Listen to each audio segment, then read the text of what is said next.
Okay. I don't think Janet knows I'm recording this. She just stepped away to get another cup of coffee, so here's my chance. Hey everyone, it's Andy from the United Way of the Northern Shenandoah Valley. And yes, Janet, if you're hearing this, surprise. We're still celebrating the Valley Today's 2500th episode and this awesome community fundraiser you came up with. Here's the deal. Between now and the end of the year, it's Janet's goal to raise $2,500 to support the great work of the nonprofits in this community. If you give just $25 or more, you're going to be entered into a chance to be a guest on the show with Janet. If you give $250 or more, we'll make you a commercial, just like this one, that will air on the Valley Today podcast. So go to givebutter.com/The Valley Today right now before Janet realizes that I've hijacked her airtime. She's walking back in, cup of coffee in hand, gotta go. Remember to donate between now and the end of the year and support the great work of so many nonprofits and celebrate 2,500 episodes of the Valley Today.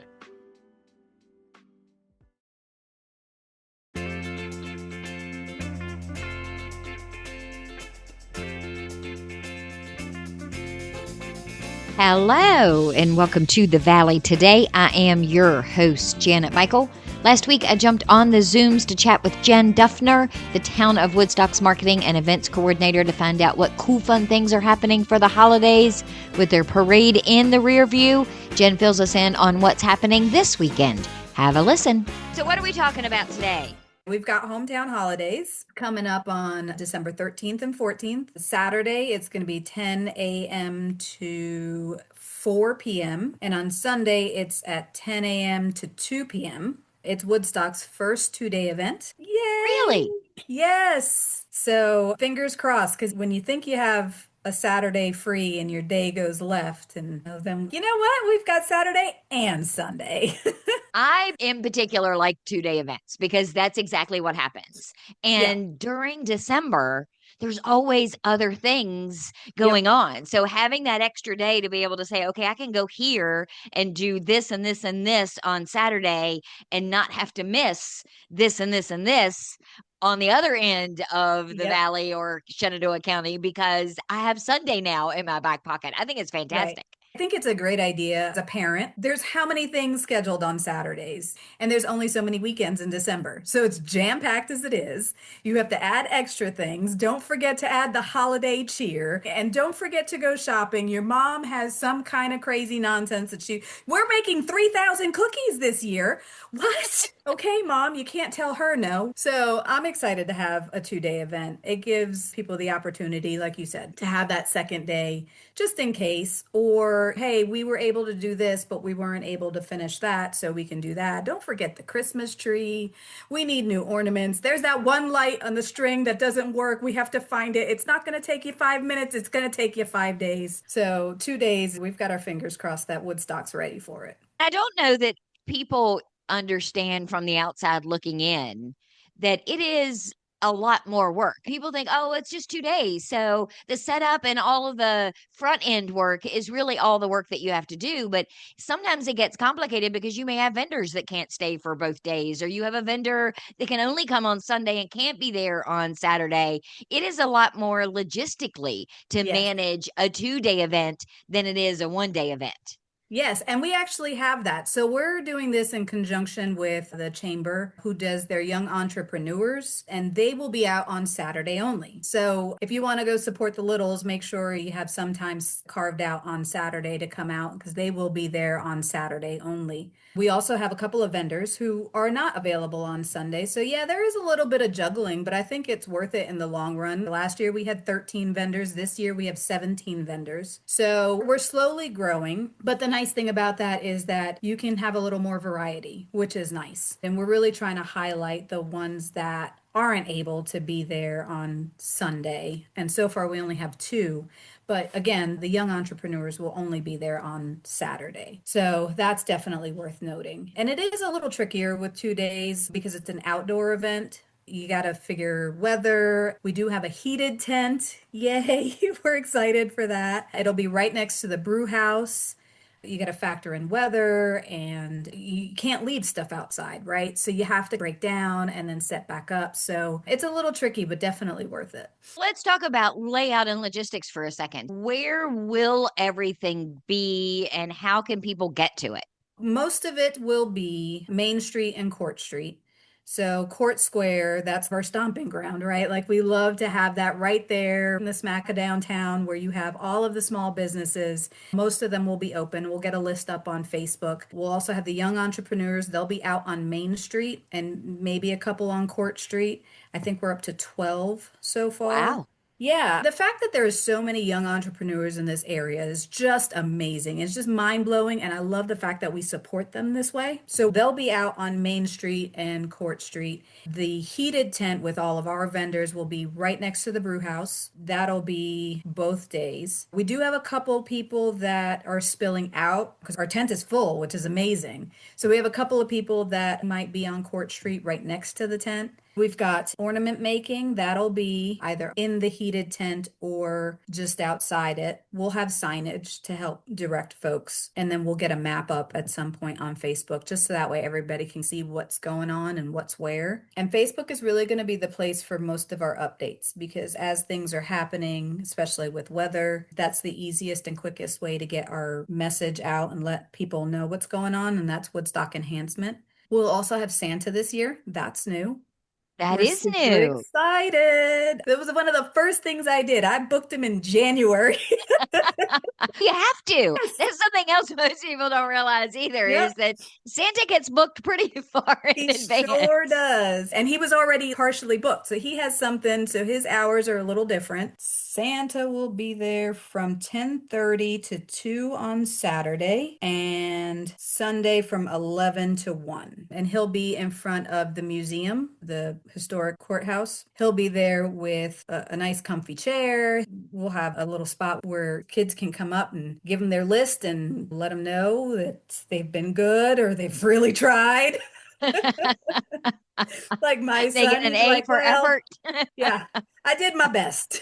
And parents can take pictures if they want. Completely up to them. We do not have a photographer for that this year. That may change depending on how popular Santa is. But as a parent, again, I know that I have scoured the area in the past to look to find where Santa's going to be. So he'll be here at Hometown Holidays both days. On Saturday only, see logistics, right? Saturday only, we'll have the Yesterday Swing Orchestra performing Christmas carols, and they will be in the brew house from 1:30 to 3:30. I am super excited about that. It's just mind boggled that we're going to have an 18-piece orchestra. Right? And if you have It's, not heard Christmas music performed by an orchestra, then you yes, have not heard Christmas music. I'm sorry. It yes, is yes. phenomenal to hear.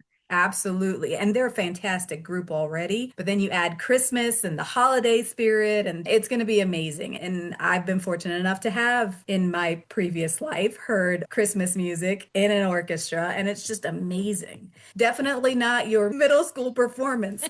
So if you enjoy Christmas music or if you enjoy classical orchestra, this is for you for sure. And like I said, they're Saturday only, and they are 1:30 to 3:30 at the brew house.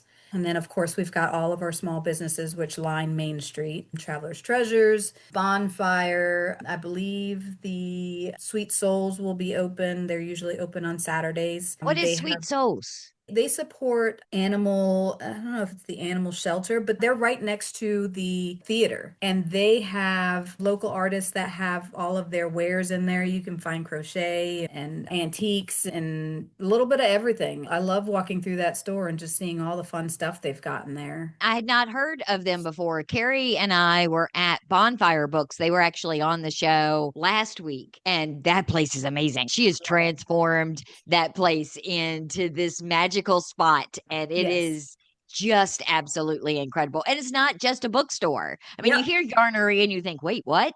And that's still not even all of it. So with all Yep. of the other things and that children's area, oh my gosh. Yep. Yep. My son's father, he's the one Really? that installed the door. Yep. Yep. She's a really good addition, I think, to Main Street. Yes, absolutely. And she fits the vibe perfectly. It's a little bit of everything, a lot of creative, a little bit of magic. I'm not from here, so Woodstock to me is like what you would quote unquote call small town America, small town Main Street. To me, that's what I think of. You have all these really cool shops, just a friendly vibe all around. It's just such a great place. You have such a wide selection of things. So you come back to the light. I mean, Bonfire is right there practically at the light. And then you cross over and you've got the Woodstock Cafe. You've got Yep. Vecca with their arts. You've got the Buttercup across the street. You've got Flower and Water. You've got ice cream at the other end. There Ice is a cream. lot of things You've on Main you've Street. got yeah, Colloquia just opened. It's specific to modern art gallery. And that just opened. You have vaulted cards, which is new. That's right around the corner from Bonfire. You actually go to the corner and go down the steps. That's a new addition as well. Just so many great things. And then you have the brew house, which has great food. You have the cafe, which has amazing food. Flower and Water always has great things. Like you said, ice cream, Sugar Creek, they're amazing. And then you have all the pastries at Flower and Water. Just anything you want, you can just, and coffee, just anything. It's like a tiny little hub of anything you could possibly want. That's Corton, Maine, right there. You want And any of it? It's there. And it's all going to be happening that weekend. A lot of it happens all year round, Yes. obviously, because these Yep. storefronts are open year round. But this weekend in particular, there is just this kind of holiday sprinkle magic all over Yes. everything. Absolutely. I love holiday magic. I love that corner. And again, the fact that we bring just a little bit extra to what's already amazing. Like you said, any other day you can absolutely go down there and shop, but we bring local artists in that don't have storefronts, right? And so you get to get something that's a little unique. You get to support a local artist. The young entrepreneurs, I will be their biggest cheerleaders from now till forever. You got those littles who are out there selling their wares and they're so creative. Do So, not underestimate these young entrepreneurs. Joy at Traveler's Treasures, a couple of times a year, highlights them in her shop. And you'll go in there, and there are 3 or 4 of them set up, yep. and they have crazy, amazing talent. Some of Yes. these kids, they're learning how to run a business in Yep. addition to make whatever their product is. I think it's fantastic. We actually highlighted young entrepreneurs at June's Wander Woodstock. We highlighted some young entrepreneurs there. And we've had a couple that have come back. We've had some that were there from June till November. They just absolutely love it. My son was one of them, and he's like, Mom, I don't know any place that would want these, but I'm going to go out there and sell it anyway. Like I said, they just think out of the box and I love it. And they're real go-getters. So we're happy to be doing it on the same day with the Chambers group. Did I see something on Facebook about a cookie crawl? Yes. Oh my goodness. How did I forget the cookie crawl?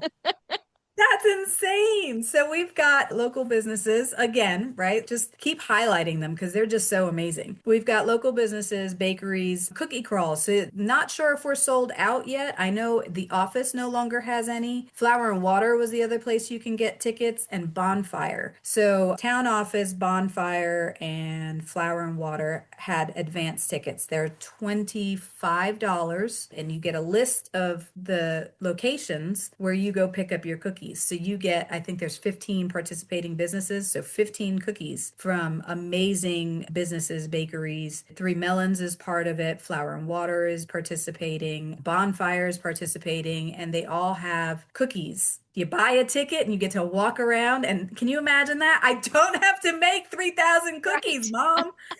You just Um, collect your cookies and just go. just collect your cookies and go. And I am so excited because Three Melons has beautiful artwork on theirs. Oh, yeah. They're And almost too pretty to eat. Now they taste delicious because I have yes, sacrificed and eaten them anyway. But some yes, of them you look at it, you're like, I don't necessarily want to take a bite out of this because I it's know. pretty. You take a picture. I figured out the trick. Okay, you take a picture of it and you're like, okay, now it's there for posterity. Now I can eat the cookie. But there's some great flavors, not just sugar cookies. There's some great holiday flavored cookies. It's going to be great. And again, 15 cookies, $25. That's a steal. And you didn't have to bake them. You didn't have to crack your oven open. They're all done by people who sell these for a living, right? Like you're Right? just, you I know didn't they're have going to to be burn good. them. because that's what Right. happens when I make the cookies are the one thing that I have not been able to master no matter how hard I try, how many cookie sheets and cookie pans that I buy. I always burn them on the bottom. Mine are just never pretty. Mine are never pretty. They taste good, but they're never pretty. I make this great breakfast cookie that my boys absolutely love. They have no idea it's chocked full of oatmeal, but they love it. And that's one that I can make on a regular. Nobody wants that for Christmas, but this is what I'm good at, and I am not good at making the shaped cookies. My gingerbreads always look like blob cookies, but hey, we had fun, right? Right. A friend, a guest years and years ago told me he's in the apple industry in Winchester and they have a cidery. They make cider from some of their apples. And I was asking him once about the good apples and the bad apples. Seconds, he was explaining the whole process when we were talking about the ugly apples. And he looks at me and he says, "You can't taste ugly." Yep. And I was like, oh my gosh, that was like mind blown. So that's what I always fall back on my cookie. You can taste ugly. That's going to be my new cookie motto. I'm sorry, they're not pretty, but they taste good and you can't taste ugly. I love Yeah. that. So if tickets are already sold out for the cookie crawl, I will give my personal recommendation that the cookies that you can get at Flour and Water are as big as your head. They are Yes, massively huge I love and them. they are the most delicious cookies ever. And they've got a whole bunch of different flavors. And if Yep. you've got 2 or 3 kids, one cookie will suffice. No, no, it won't. Don't lie to them. They will not. The cookies are as big as your head, but so is your kid's appetite. That is true. Okay, I'll grant you that. I brought one cookie home and they're like, "Where's mine?" I was like, "We're gonna split it." They're like, "With who?" 'Cause That's true. It's been a long time since I've had small kids to do that, but I will say it's probably the same look that I get from the dogs when I take a treat and break it in half. And they look yeah, at me like, that's not how it's supposed to work. We're right. each Like they supposed to don't. get one of those, not half of one. They're like they didn't put him in the box like that for a reason. What are you doing here? All of it kicks off on Saturday. Young Yes. entrepreneurs are Saturday only on the 13th. And then most of your vendors are there both Saturday and Sunday. Some are not, but the orchestra is Saturday only. And you mentioned earlier, all of this is on the Woodstock Enhancement Facebook page. Yep, and we are updating it. You'll see a lot of hometown holidays posts this coming week. We're highlighting vendors currently. Santa is Saturday and Sunday. We're highlighting all the vendors, and if they are Saturday only, like I said, I can only think of 2 that are Saturday only. 3 Melons will be there. She is Saturday only. So if you missed Cookie Crawl, stop in and make your own cookie crawl, right? You could stop in, see what the cafe had. Maybe they're not cookies, but maybe there's something sweet and tasty anyway. But 3 Melons will be there Saturday only. Bailey's Bubbles will be there Saturday only. Everybody else will be there both days. So we are very excited to have our first 2-day event with 17 vendors, Santa Claus, an 18-piece orchestra. Yesterday's swing is amazing. Young entrepreneurs on Saturday. Not to mention just a regular old weekend in Woodstock downtown. You have all of the amazing shops. So we're really trying to bring the magic to downtown. I think it's going to be just that. I think it's absolutely going to be magical. Jen, thank you for taking the time today. Thank you. Thanks so much for having me. I love chatting with you. It's always a pleasure. Well, that's it for me today. I will have links to Woodstock Enhancement's Facebook page in the show notes at thevalleytodaypodcast.com. On the show tomorrow, we hear from Martha Reynolds, Executive Director for Barnes of Rose Hill, about their winter season of cool, fun things. So meet me back here for that just a few minutes after noon.